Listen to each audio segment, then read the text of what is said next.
Hello, and welcome back to Baby Ellis's stories. We now continue with The Secret Garden by Francis Hodgson Burnett. Chapter 15, Nest Building.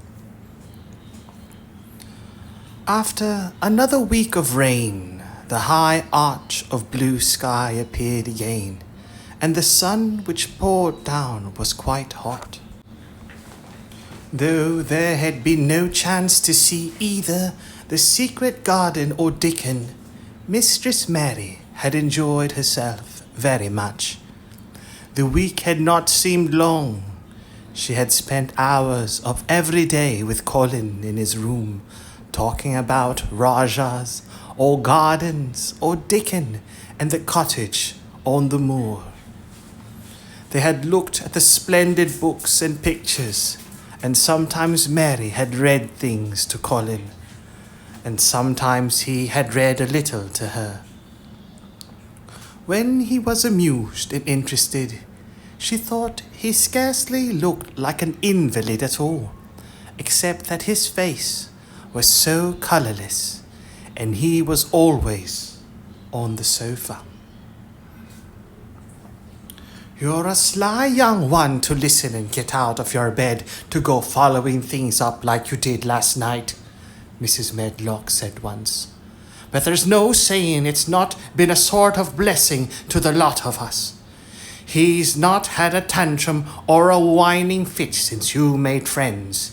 The nurse was just going to give up the cause because she was so sick of him, but she says she doesn't mind staying now you've gone on duty with her," laughing a little. In her talks with Colin, Mary had tried to be very cautious about the secret garden. There were certain things she wanted to find out from him, but she felt that she must find them out without asking him direct questions.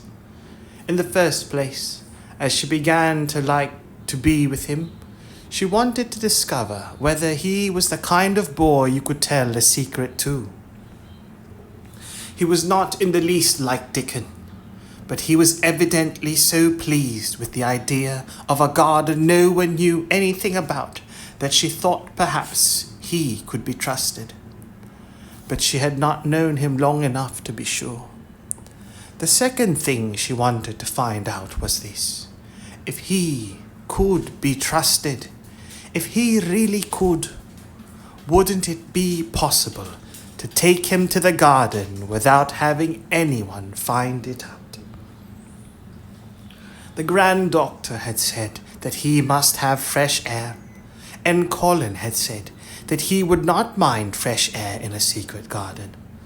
Perhaps if he had a great deal of fresh air and knew Dickon and the robin and saw things growing, he might not think so much about dying.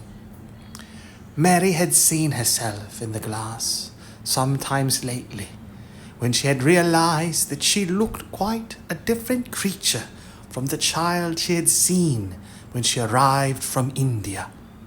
This child looked nicer. Even Martha had seen a change in her. "There from the moor has done thee good already," she had said.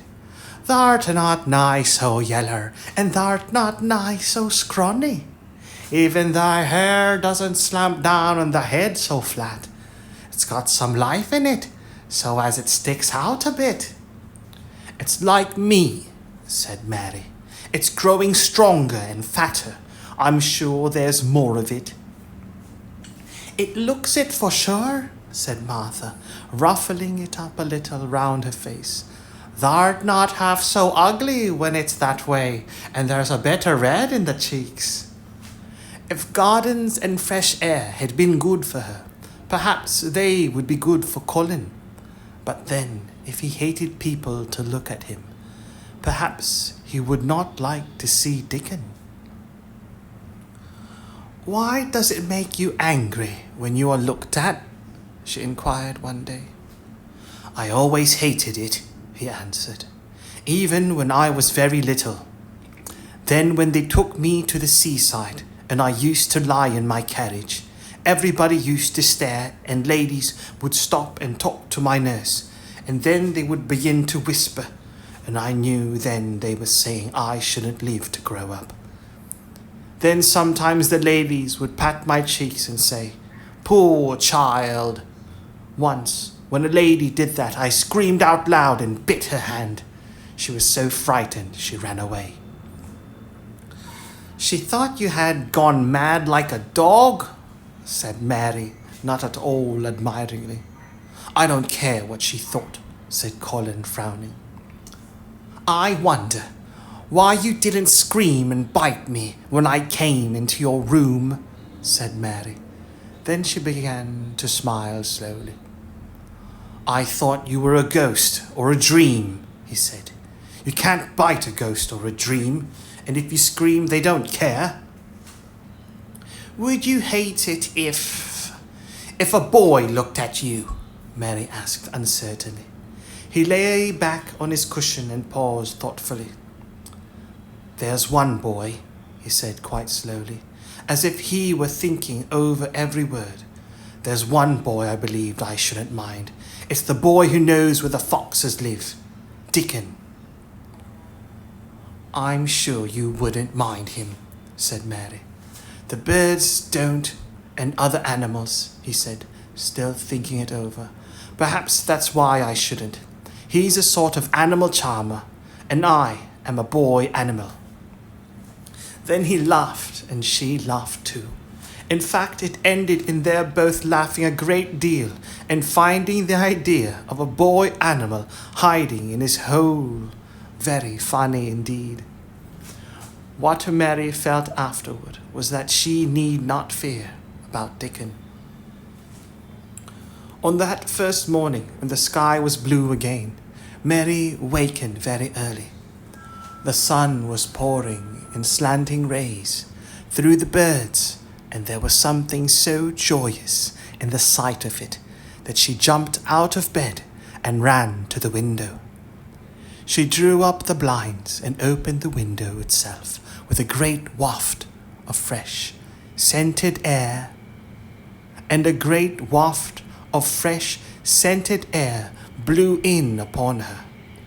The moor was blue, and the whole world looked as if something magic had happened to it. There were tender little fluting sounds here and there and everywhere, as if scores of birds were beginning to tune up for a concert. Mary put her hand out of the window and held it in the sun. "It's warm, warm," she said.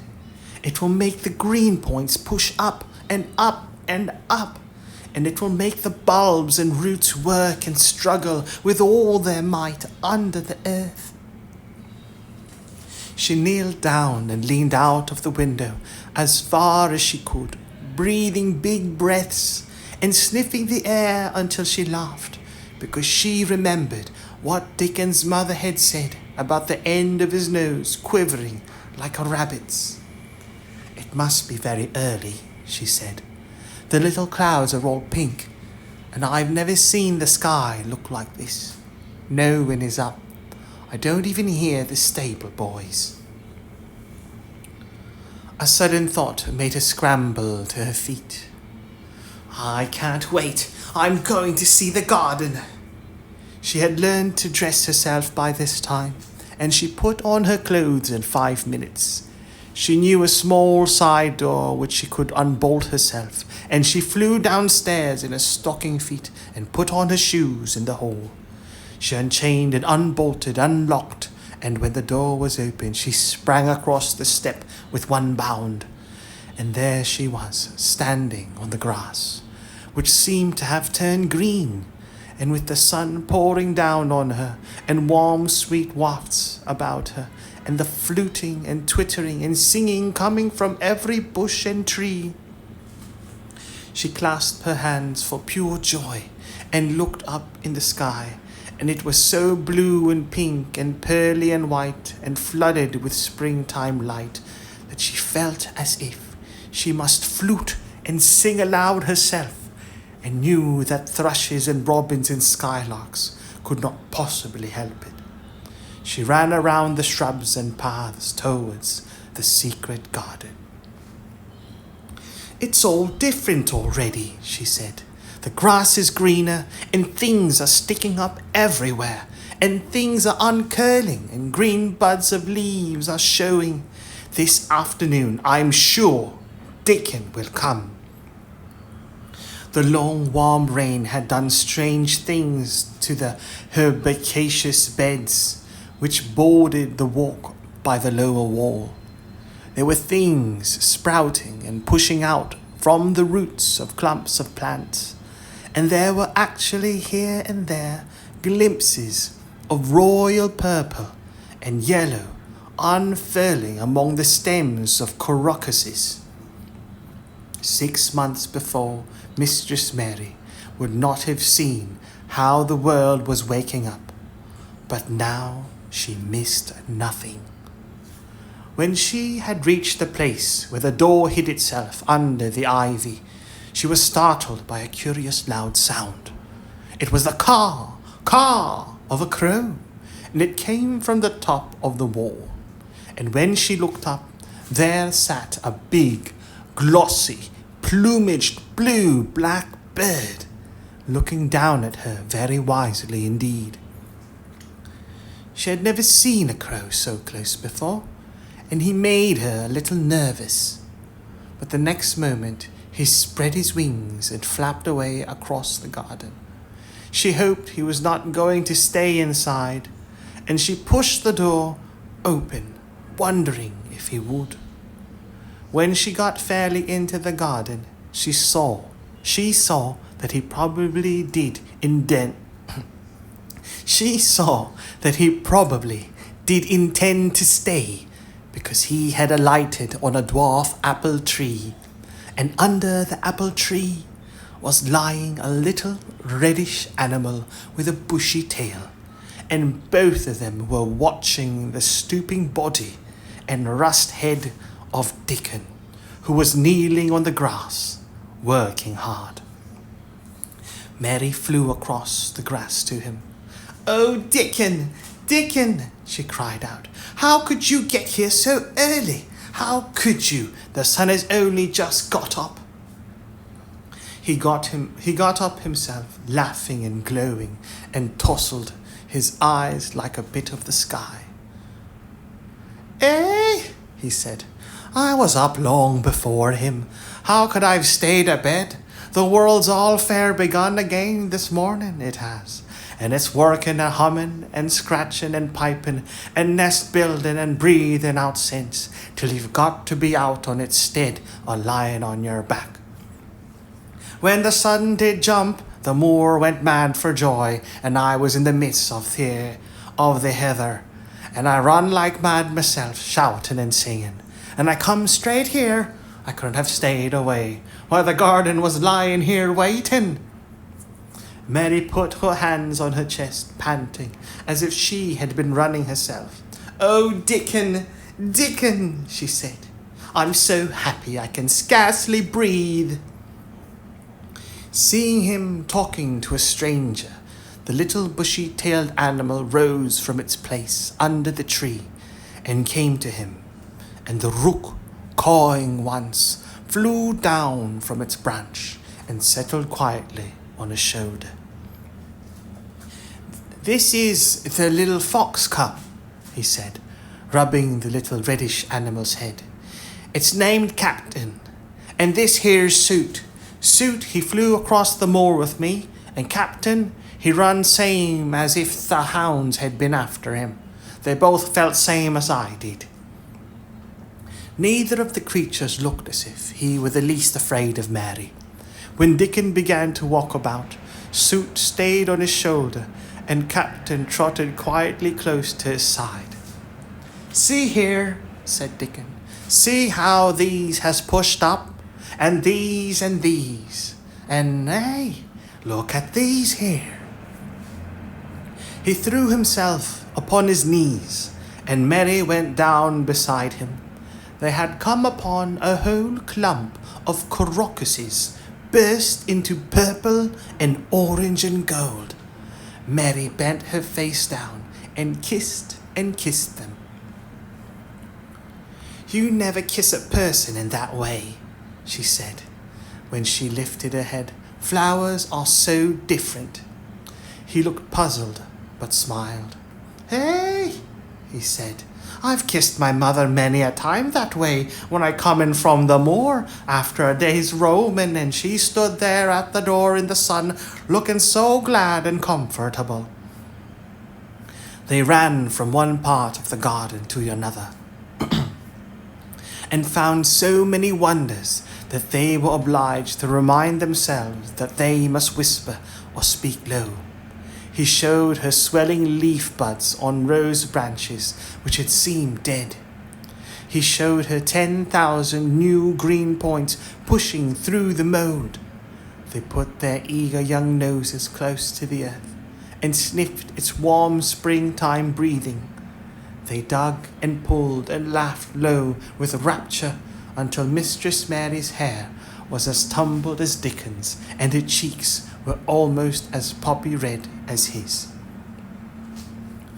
There was every joy on earth in the secret garden that morning, and in the midst of them came a delightful more delightful than all.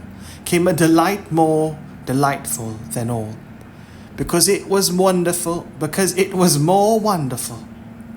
Swiftly something flew across the wall and darted through the trees to a close-grown corner. A little flare of red-breasted bird with something hanging from its beak. Dickon stood quite still and put his hand on Mary, almost as if they had suddenly found themselves laughing in a church. "We munnot stir," he whispered in broad Yorkshire. "We munnot scarce breathe. I knowed he was mate hunting when I seed him last. It's Ben Weatherstaff's robin. He's building his nest. He'll stay here if us don't fight him." They settled down softly upon the grass and sat there without moving. "You mustn't seem as if us watching him too close," said Dickon. "He'd be out with us for good if he got the notion us was interfering now. He'll be a good bit different till all this is over. He's setting up housekeeping. He'll be shyer and readier to take things ill. He's got no time for visiting and gossip. Us might keep still a bit and try to look as if us was grass and trees and bushes. Then when he's got used to seeing us, I'll chirp a bit, and he'll know us'll not be in his way." Mistress Mary was not at all sure that she knew, as Dickon seemed to, how to try to look like grass and trees and bushes. But he had said the queer thing as if it were the simplest and most natural thing in the world, and she felt it must be quite easy for him. And indeed she watched him for a few minutes carefully, wondering if it was possible for him to quietly turn green and put out branches and leaves. But he only sat wonderfully still, and when he spoke, dropped his voice to such a softness that it was curious that she could hear him. But she could. "It's part of the springtime, this nest building is," he said. "I warrant it's been going on in the same way every year since the world was begun. They've got their way of thinking and doing things, and a body had better not meddle. You can lose a friend in springtime easier than any other season if you're too curious." "If we talk about him, I can't help looking at him," Mary said as softly as possible. "We must talk of something else. There's something I want to tell you." "He'll like it better if us talks or something else," said Dickon. "What is it thou's got to tell me?" "Well, do you know about Colin?" she whispered. He turned his head to look at her. What does thou know about him?" he asked. "I've seen him. I have been to talk with him.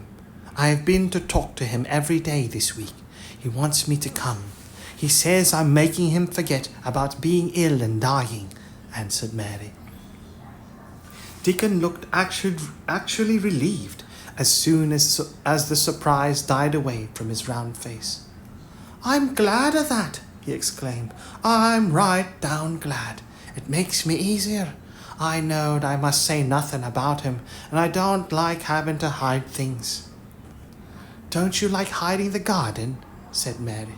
"I'll never tell about it," he answered. "But I says to mother, I says, I got a secret to keep. It's not a bad un. Thou knows that. It's no worse than hiding where a bird's nest is. Thou doesn't mind it, does thou?" Mary always wanted to hear about mother. "What did she say?" she asked, not at all afraid to hear. Dickon grinned sweet-temperedly. "It was just like her what she said," he answered. "She give my head a bit of a rub and laughed, and she says, 'Hey, lad, thou can have all of the secrets thou likes. I've known thee 12 year.'" "How did you know about Colin?" asked Mary.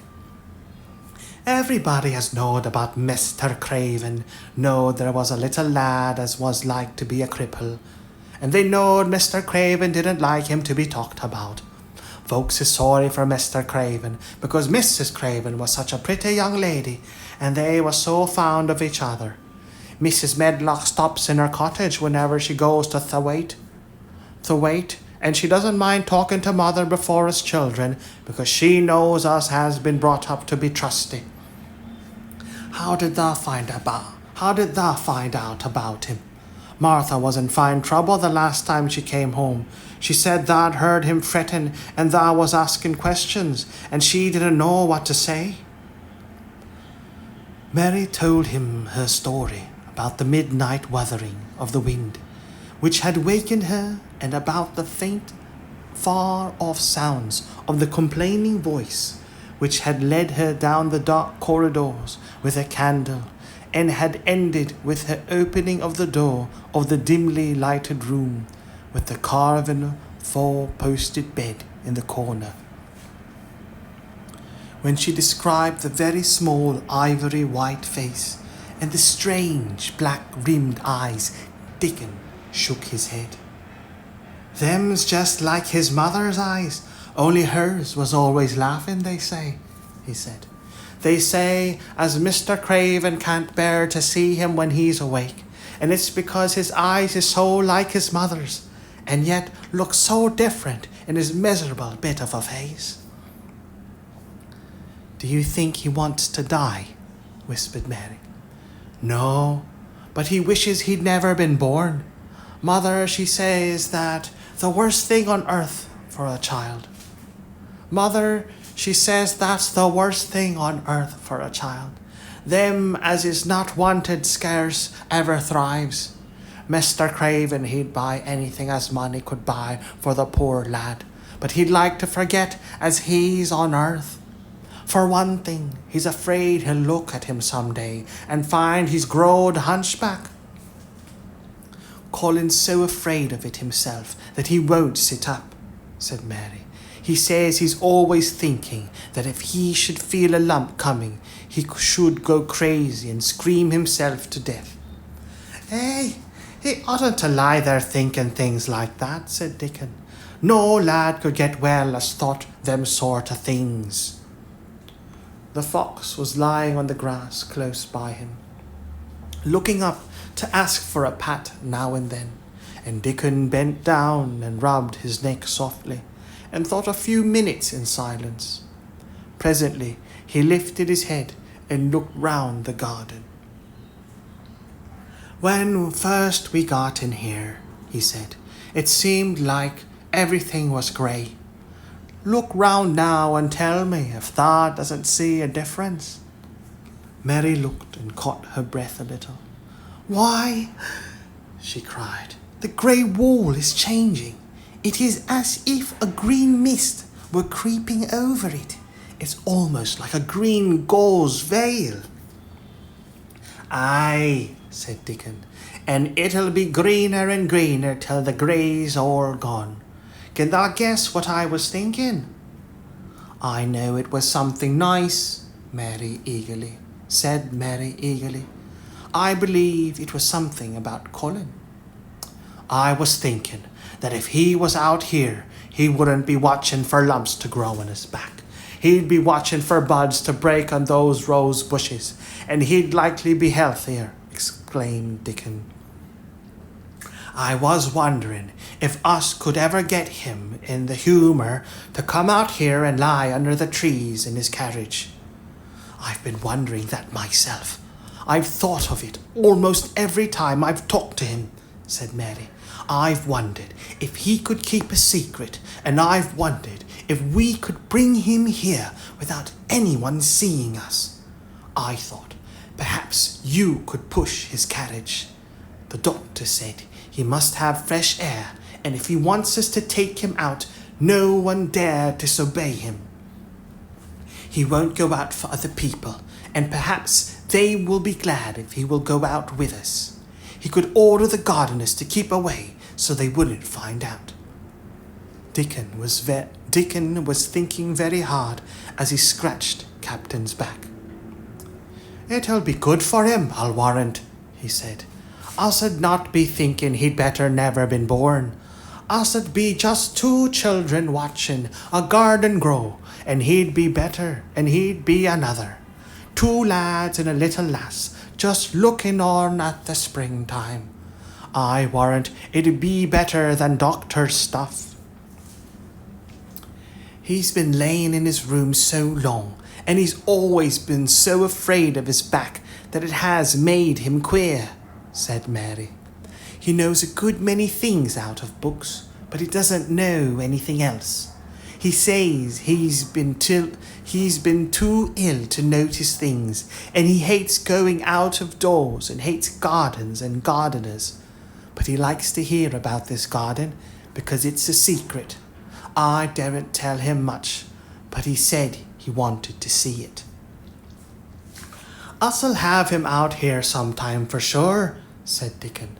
I could push his carriage well enough. Has thou noticed how the robin and his mate has been working while we've been sitting here? Look at him perched on that branch, wondering where it'd be best to put that twig he's got in his beak.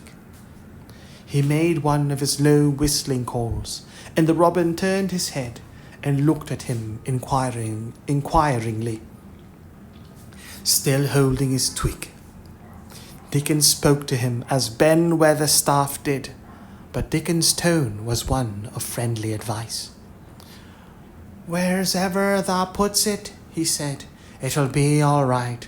Thou knew how to build the nest before thou came out of the egg. Get on with thee, lad. Thou'st got no time to lose.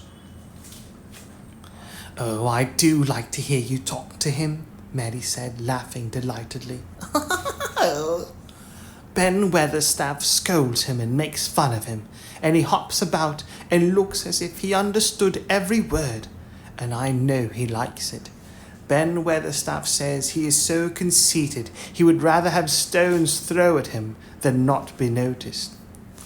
Dickon laughed too and went on talking. Thou knows us won't trouble thee, he said to the robin.